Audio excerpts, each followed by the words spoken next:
Statehood के issue पे national conference फिर सरगर्म हो गई है और कल राज्यसभा के जो तीनों विधायक हैं पार्टी के, उन्होंने गृह मंत्री अमित शाह से मुलाकात की, एक मेमोरेंडम दिया और स्टेटहुड की रेस्टोरेशन की डिमांड फिर एक बार दोहराई। हालांकि जो बाहर के जेलों में जो लोग हैं उनकी जम्मू कश्मीर की जेलों में शिफ्ट करने की भी उन्होंने मांग की है, लेकिन स्टेटहुड का भी एक मुद्दा बहुत बड़े पैमाने पर उन्होंने उठाया है। स्टेटहुड के इशू पे बीजेपी क्या सोच रही है और जो ये अभी डेवलपमेंट हुई है, मेमोरेंडम जो गृह मंत्री को दिया गया, उस पर मेरे साथ बात करने के हैं leader of opposition Jammu and Kashmir assembly Sunil Sharma.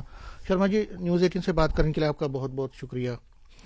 कल जो गृह मंत्री से मिले हैं राज्यसभा के तीनों विधायक राज्यसभा में नेशनल कॉन्फ्रेंस के, उन्होंने मेमोरेंडम के जरिए दो तीन डिमांड्स की हैं। पहली डिमांड, जो प्रमुख डिमांड है, वो है स्टेटहुड की रेस्टोरेशन की। उन्होंने कहा कि स्टेटहुड आपके कमिटमेंट है, आपका प्रॉमिस है, और अब इलेक्शन के बाद आपने ये कहा था कि हम इसको वापस दिलाएंगे।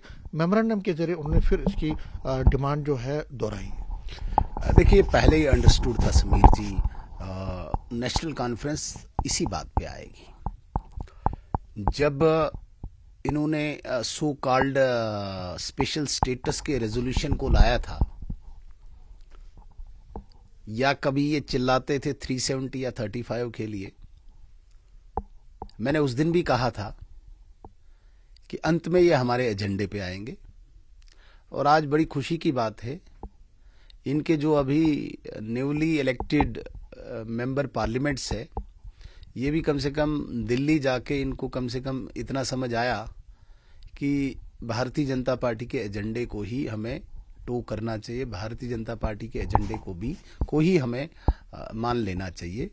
जो ख्वाब, जो झूठ, जो ढकोसला 370 के नाम पे, 35 के नाम पे यहाँ पे इन्होंने दिखाया था, वहां पे कम से कम उनको समझ आ गया कि जो फिक्स पार्लियामेंट ने पहले किया है कि स्टेटहुड ही मिलेगा, उसी पे अब ये मेंबर पार्लियामेंट भी आ गए। क्योंकि यहाँ आके ये कुछ ख्वाब दिखा रहे थे, जो उनको सच्चाई का पता चल गया पार्लियामेंट जाके। बड़ी अच्छी बात हुई कि नेशनल कॉन्फ्रेंस के 3 मेंबर पार्लियामेंट्स को ये समझ आ गया कि यहाँ पे हमें स्टेटहुड ही मिलेगा। दूसरे जो ख्वाब हम यहाँ पे दिखा रहे हैं वो दफन हो चुका है, वो स्टोरी है और वो अब तारीख बनी है। तो मैं इनका खैरमकदम करता हूँ, इन तीनों मेंबर पार्लियामेंट्स का, कि भारतीय जनता पार्टी का जो फिक्स्ड एजेंडा है कि हमने स्टेटहुड देना है, वो भी हमारे साथ ही जुड़ गए हैं कि स्टेटहुड ही हमें चाहिए। मैं वेलकम करता हूं उसका। वो नेशनल कॉन्फ्रेंस भी तो ये सवाल पूछ रही है। वो कहते हैं अगर बीजेपी, मैंने पूछा था उनसे, वो कहते हैं कि बीजेपी का अगर ये एजेंडा है तो इस एजेंडा को पूरा क्यों नहीं किया जा रहा है। अगर आपका भी ये एजेंडा रहा है और प्रॉमिस जो प्राइम मिनिस्टर ने प्रॉमिस किया है, पार्लियामेंट के अंदर भी प्रॉमिस किया है, उसके बाहर भी प्रॉमिस किया है, गृह मंत्री ने भी किया है, आप भी ये कहते हैं कि आपके मंशूर में भी था, स्टेटहुड क्यों क्या इशू आ रहा है। ये तो नहीं है कि जिस तरह उमर अब्दुल्ला कह रहे हैं कि उनकी गवर्नमेंट आई तो ये एक बदकिस्मती रही, अगर बीजेपी की यहाँ आती तो हो सकता है स्टेटहुड आया।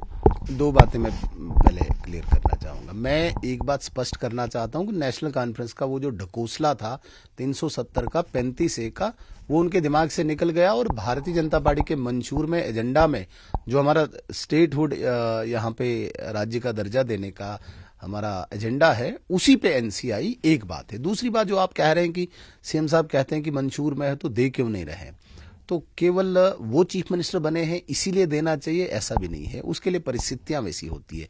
उसके लिए कंडीशन ये नहीं है कि अब्दुल्ला खानदान का शहजादा जब गद्दी संभालेगा तब ही स्टेटहुड आएगा, ये कंडीशन नहीं है। उसके लिए कंडीशंस हैं सर्कमस्टांसेस, उसके लिए कंडीशंस हैं फीडबैक डिफरेंट एजेंसीज की, उसके लिए कंडीशन है कि एक कंडूसिव, जिसे हम कहेंगे कि एक इस प्रकार का वातावरण जो स्टेटहुड के लिए बनता है, और उसके लिए कंडीशन है कि जब पार्लियामेंट में दोबारा से उसे लाके एक आम राय बने। उमर अब्दुल्ला साहब कहते हैं कि चूंकि शेख मोहम्मद अब्दुल्ला साहब का पोता, फारूक अब्दुल्ला साहब का फर्जंद, अब्दुल्ला खानदान का शहजादा चीफ मिनिस्टर बना है, उसको पावर्स एंजॉय करनी है, उसको आगे पीछे और ज्यादा अपनी पुलिस बढ़ानी है, या उसको वही लाना है 2010 वाला माहौल, इसके लिए स्टेटहुड दो, तो वो स्टेटहुड नहीं मिलेगा। स्टेटहुड मिलेगा जिसमें गरीब की सुनवाई हो, जिसमें आम जम्मू कश्मीर का बाशिंदा सेफ फील करे, जिसमें पत्थरबाज नहीं दिखे, जिसमें आतंकवाद नहीं दिखे, जिसमें अलगाववाद नहीं दिखे, वो स्टेटहुड। लेकिन उमर अब्दुल्ला साहब उस स्टेटहुड की जल्दबाजी में हैं जिसमें ये पैलेट चलाते थे, जिसमें ये सिविलियंस को हिट करते थे, वो स्टेटहुड जल्दबाजी में ढूंढ रहे हैं। भारतीय जनता पार्टी एक कंप्लीट स्टेटहुड जिसमें आम जनमानस एक शांतिमय वातावरण फील करे, जिसमें कहीं पैलेट न चले। जो पैलेट उमर अब्दुल्ला सरकार यहां पे चलाती थी उसको आज बंद कर दिया स्टोर्स में, वो बाहर नहीं आती है। जिसमें सिविल किलिंग्स नहीं होती है। आज कहीं पे बच्चे स्कूल से नदारद नहीं है। आज कोई भी बिजनेसमैन अपने बिजनेस से नदारद नहीं। आज कोई मजदूर मजदूरी से कहीं कटता नहीं है। तो इसी को पूरी तरह से जब हम एस्टैब्लिश कर दें इन सारी चीजों को, तब जाके स्टेटहुड आएगा। इसमें उमर अब्दुल्ला ने पहले भी कहा था और वो ये बार बार कह रहे हैं कि आप आजमा के तो देख लीजिए। अगर आपको लगता है कि अगर आप 6 महीने फॉर एग्जांपल अगर आप स्टेटहुड देख के आप लॉ एंड ऑर्डर हमारे हवाले करते हैं, लॉ एंड ऑर्डर अगर लगता है कि हम फेल हो गए तो आप वापस ले लीजिए, कोई प्रॉब्लम। ये आजमाने की चीजें हैं। वो पैलेट चलाएंगे तो वो तो आजमाते ही रहे हैं। इतना तो आजमाया उन्होंने सिविल किलिंग उनके दौरान होते होते, इतना तो आजमाया पैलेट गन्स उन्होंने चला चला के। तो आजमाना उनके लिए एक छोटी बात हो सकती है कि भाई मैं आजमाऊंगा, हालात खराब होंगे फिर वापस लेना। क्या बात करते हो आप उमर अब्दुल्ला साहब? आप एक बहुत बड़ी चेयर पे हो। स्टेट कोई आजमाने की चीज है क्या? ये इतनी बड़ी टेरिटरी जो है इसको आजमाना है क्या? ये जो इतनी एजेंसीज होती हैं ये मूर्ख बैठे हैं क्या? इनको नहीं पता है अभी क्या है, अभी क्या इनपुट्स हैं, अभी क्या फ्यूचर है? ये बैठे बैठे कहते हैं आजमा लो। कोई खेल खेलना है क्या? कोई साइकिलिंग करनी है, कोई जॉगिंग करनी है, कोई स्कीइंग करनी है, आजमाना है? आजमाने से थोड़ी स्टेट्स चलती हैं सर। ये तो जब तक ना एस्टैब्लिश हो जाएगा ये चीज तब तक थोड़ी होता है। जब जो आप बात कर रहे हैं कि 370 को भूल गए हैं, अब स्टेटहुड की बात कर रहे हैं। पीडीपी भी यही कह रही है। पीडीपी के वहीद परा का ट्वीट आया है, उन्होंने भी यही कहा है। उन्होंने कटाक्ष किया है नेशनल कॉन्फ्रेंस पे। उन्होंने कहा कि 370 को तो ये भूल गए, अब डॉक्यूमेंट्स में अब सिर्फ ये डिमांड कर रहे हैं, स्टेटहुड की डिमांड कर रहे हैं। तो कहीं ना कहीं पीडीपी और आपकी लाइन लग रहा है तो थोड़ी बहुत सेम। नहीं, हमें कोई पीडीपी अगर एनसी की जगह होती वो भी यही करती, क्योंकि दोनों परिवारों ने धोखा देना है कश्मीर को। वहीद परा साहब तो परिवार से बाहर के ना, उनको क्या पता है मुफ्ती परिवार के अंदर क्या बनता है। वहीद परा साहब एक एमएलए हैं उनकी पार्टी के, वो ट्वीट करना जानते हैं। अगर एनसी की जगह पीडीपी होती यही पीडीपी भी करती, क्योंकि दोनों परिवारों ने धोखा करना है कश्मीर के साथ, वहां के नौजवान के साथ, वहां के आम शहरी के साथ धोखेबाजी करनी है। और उस धोखेबाजी में रख के मरकज के खिलाफ, केंद्र के खिलाफ एक माहौल तैयार करके अपनी राजनीतिक रोटियां सेकनी है। इसलिए आप ये नहीं मानो कि सिर्फ एनसी ने ये किया, पीडीपी इनकी जगह होती वो भी वही करती।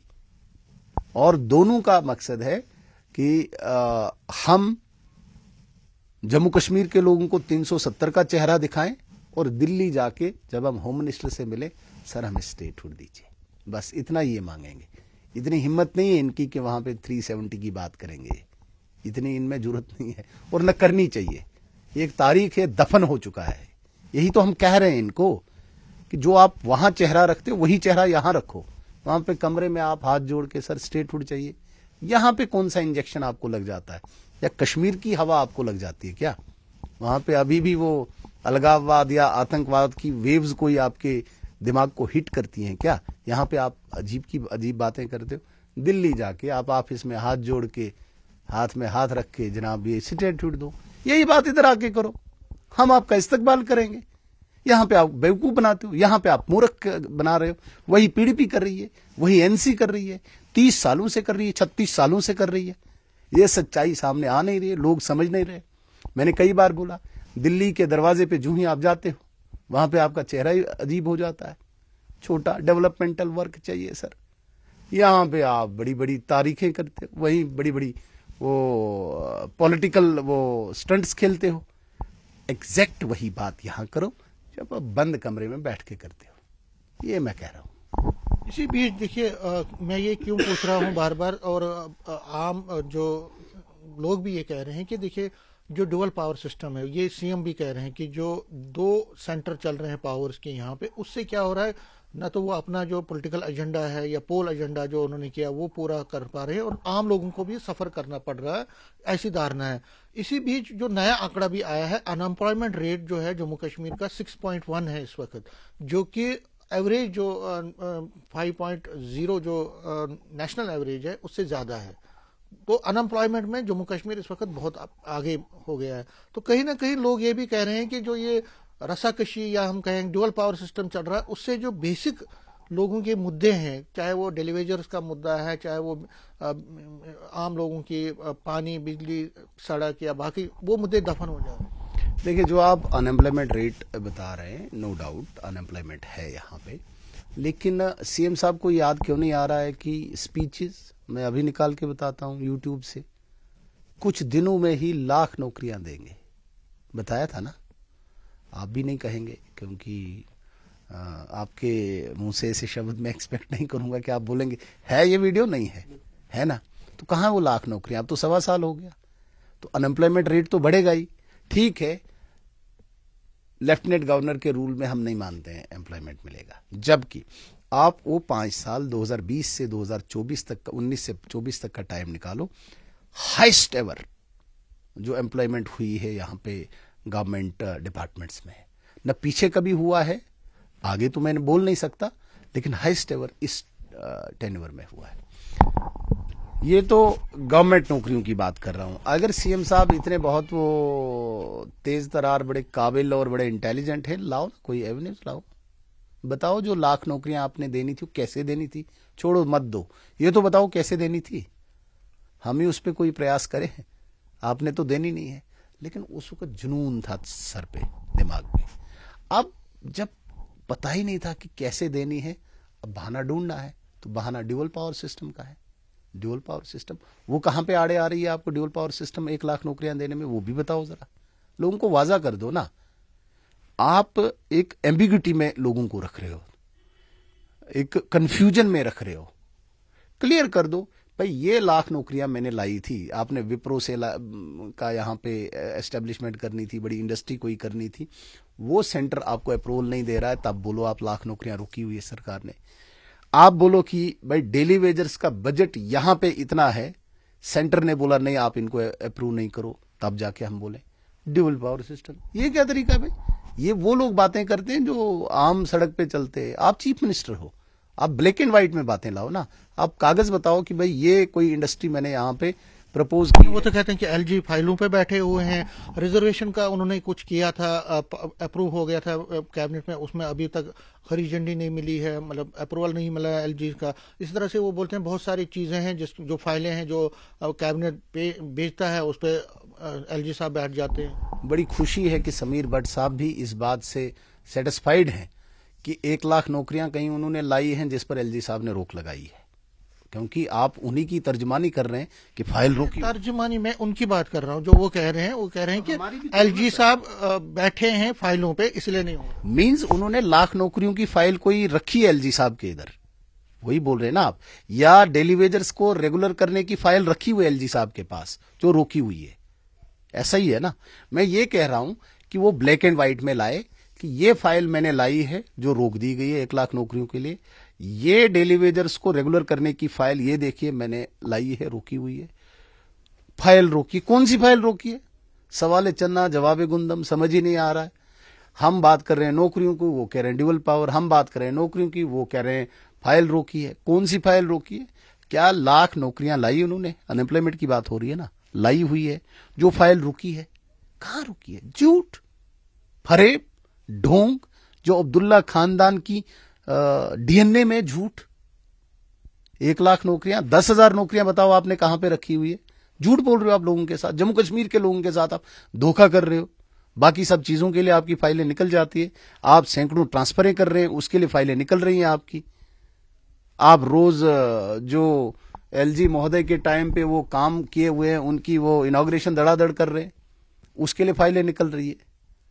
आप हम अगर कहीं फाउंडेशन डालने जाएंगे एज एमएलए में, एज एलओपी, वहां पे आप डिपार्टमेंट को हिदायत देते हो नहीं वहां पे इनसे नहीं करवाना है, उसके लिए आपको कोई रोक नहीं। अगर इतने पावरफुल होते हम, मैं एक रोड का फाउंडेशन डालने गया और सीएम हाउस और डिप्टी सीएम हाउस से फोन आता है कि जेई भी नहीं जाएगा, होने ही नहीं देना है फाउंडेशन। ये कर रहे हो आप, इसके लिए पूरी पावर है।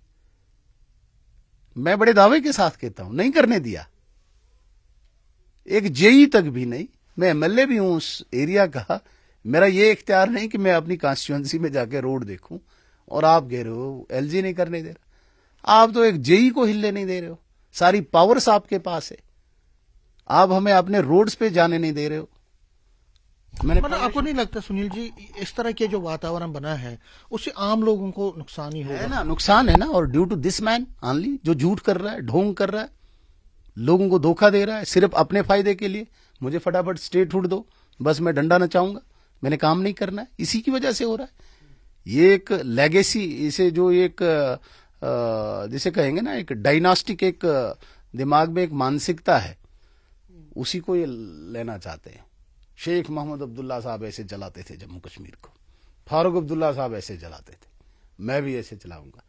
उसके लिए मुझे कुछ भी करना पड़े, रोड्स की फाउंडेशन रोकनी पड़े, मुझे छोटी छोटी ट्रांसफरों में ये उलझे हुए हैं।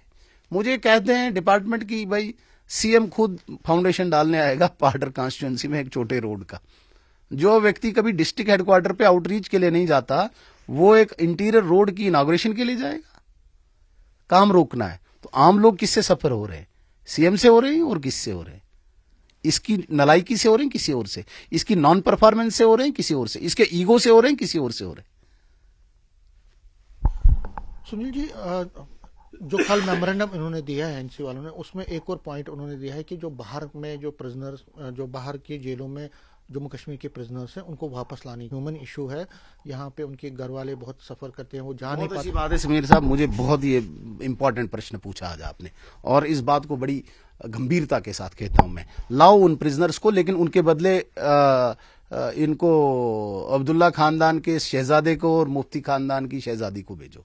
इनकी वजह से वो जेल जाते हैं, क्योंकि अलगाववाद की बुनियाद जो है ये लोग डालते हैं।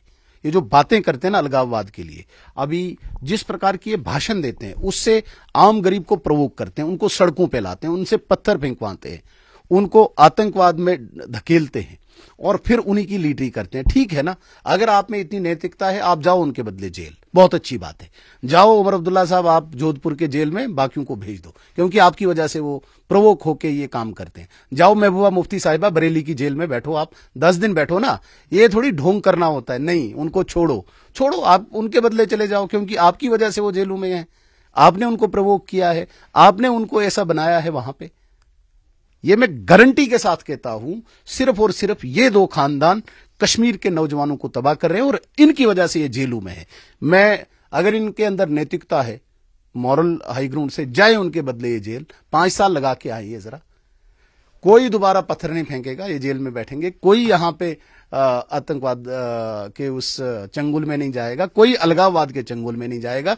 इन खानदानों के ये 2 लोग बैठे वॉलंटियरली जेल में, मैं बताता हूं कश्मीर में शांति आ जाएगी।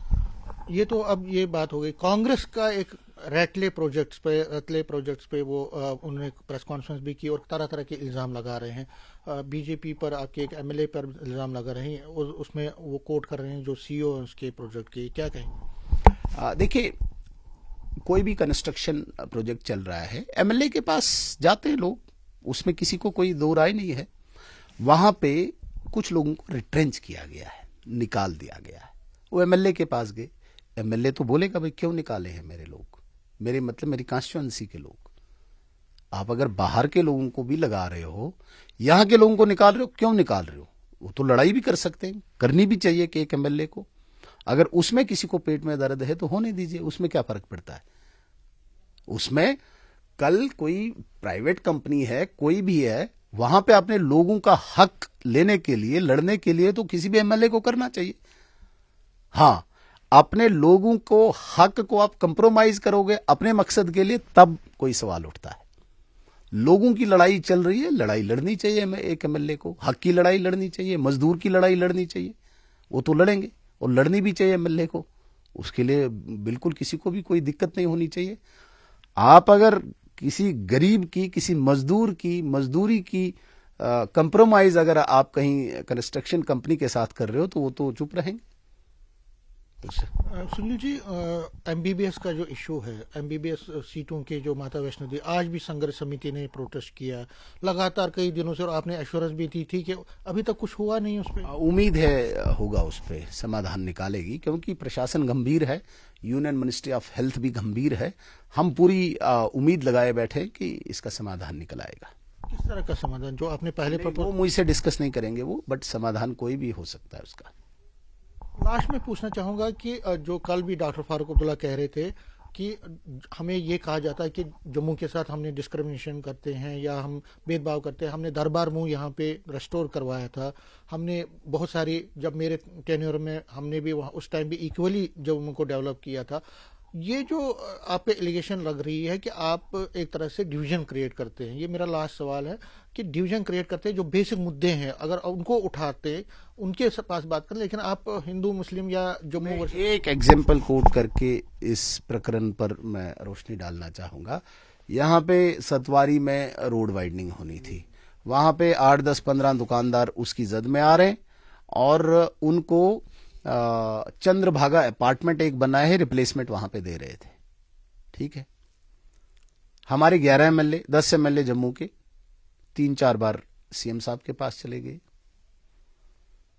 हमारे पार्टी के कार्यकर्ता गए, वो दुकानदार गए, चूंकि वो जम्मू के हैं इसलिए उनको वहां पे रिप्लेस नहीं करना है, दरबदर करना है।